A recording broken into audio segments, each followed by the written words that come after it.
Perkembangan komik tak hanya mengharumkan nama-nama komikusnya saja, tetapi juga elemen-elemen yang menunjang dalam pembuatannya. Seperti ilustrator hingga penokohan dari komik tersebut yang dikenal dengan sebutan cosplayer. Dalam event Comic Fest ID, keseluruhan elemen tersebut didatangkan. Tentu saja, ini menunjukkan keseriusan dari PT Wahana Inspirasi Nusantara selaku penyelenggara Comic Fest ID untuk memajukan karya-karya anak bangsa. Yang jelas kita kan istilahnya kita dari penerbit komik Indonesia. Kita mau komikus Indonesia dan komik Indonesia itu dikenal masyarakat. Karena kalau kita nggak pernah ngadain pameran seperti ini, masyarakat nggak akan tahu komik Indonesia itu seperti apa dan komikusnya siapa aja mereka nggak kenal.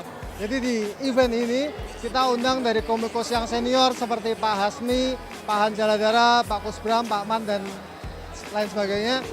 Sampai dengan yang komikus yang baru mulai bikin dan mereka bikinnya berupa komik fotokopian. Kita kasih tempat juga. Jadi supaya dari yang amatir sampai profesional semua bisa tampil di acara Comic Fest ID ini. Siapa sangka, karya dari ilustrator Indonesia dapat menarik perhatian para penerbit mancanegara yang sudah berkelas dan masuk ke dalam kategori papan atas. Seperti halnya dengan pria yang bernama Chris Lee. Pria satu ini ternyata sudah memiliki prestasi gemilang di kancah internasional. Saya mulai bekerja sebagai komikus di Amerika Serikat sejak tahun 2005. Saya pernah mengerjakan komik G.I. Joe, Transformers, Return to Labyrinth, dan lain-lain. Dan selain itu saya juga sudah terlibat di banyak proyek pembuatan toys untuk Amazing Spider-Man, kemudian Iron Man dan sebagainya. Dan juga yang terakhir adalah konsep art untuk serial HBO Asia yang terbaru yaitu Half-World. Awal mula saya bisa dipercaya untuk mengerjakan proyek-proyek internasional itu pada saat saya magang di Dewasu Publishing di Chicago. Di sana desain saya terpilih oleh Hasbro untuk dijadikan sebagai desain line G.I. Joe yang terbaru pada saat itu. Dan dari proyek itulah kemudian saya mulai dipercaya untuk mengerjakan komik G.I. Joe, kemudian desain toys Transformers dan sebagainya sampai saat ini. Sosial media dan internet benar-benar menjadi kunci dan jalan buat para komikus dan ilustrator muda untuk bisa berkiprah secara internasional. Jadi pergunakanlah sebaik mungkin media-media internet yang ada dan yang paling penting tentu saja tetap berlatih dan tetap menggambar.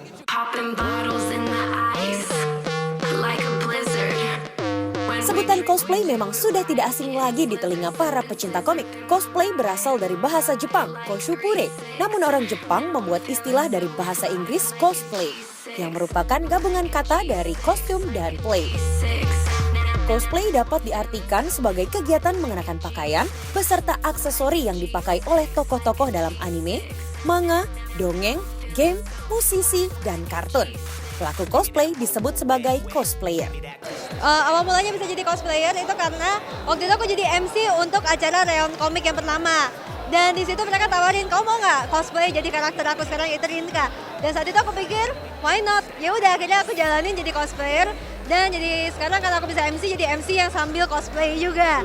Dan sudah setahun ini mulai cosplay gitu. Untuk belajar jadi cosplayer, yang enaknya dari komunitas cosplayer itu baik dari mereka yang udah senior ataupun kayak aku yang baru mulai, mereka tuh suka membantu para senior. Kayak aku sendiri senior yang kita tahu, Pinky Lusun udah bertahun-tahun jadi cosplayer.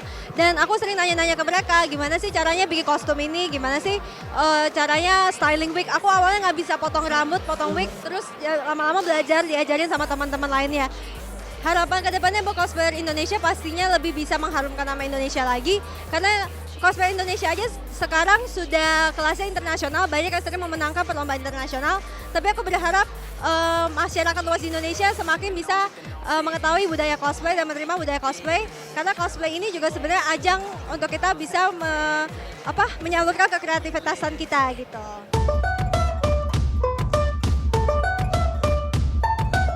Tren ini bisa dikatakan baru di Indonesia. Namun hal tersebut sama sekali tak menyurutkan pecinta komik ataupun dunia fiksi untuk berkarya menirukan tokoh-tokoh idolanya. Dengan beragam bentuk kreativitas serta kecintaannya terhadap tokoh idolanya, para cosplayer berlomba-lomba tampil dengan menawan, guna menirukan penampilan dari para idolanya. Sejujurnya jadi Hiro Hamada itu asik banget karena itu salah satu karakter kesukaanku. Jadi beneran enjoy banget deh jadi Hiro Hamada. Makanya mau jadi cosplay jadi Hiro Hamada. Serunya jadi cosplayer itu kita bisa improve masalah make up, bisa bikin baju secara detail dan bisa mengeluarkan apresiasi dalam bentuk cosplay. Enaknya cosplay itu punya banyak teman yang suka interest yang sama. Aku jadi Shimakase dari Kantai Collection karena menurut aku itu karakter tuh unyu-unyu gitu. Terus aku pakai kostum ini ya supaya lebih mudah bergerak aja kalau misalnya ke event ini. Kalau aku dari Owari no Seraph Kimizuki versi cewek, unik aja soalnya kan jarang ada yang versi ceweknya. Saya sebagai cosplayer, cosplay adalah Rathalos. Tapi sebelum kita mulai cosplay competition, mungkin kita kasih tahu Dari Monster Hunter. Kreativitas tentu tak memiliki batas. Beragam inspirasi menciptakan sebuah seni yang memberikan banyak arti terhadap kemajuan negeri. Semangat dalam berkarya senantiasa memberikan banyak warna dalam setiap bentuk upaya guna mengharumkan nama Indonesia. Maju terus karya anak bangsa. Maju terus karya anak bangsa. Maju terus karya anak bangsa. Maju terus karya anak bangsa. Maju terus karya anak bangsa.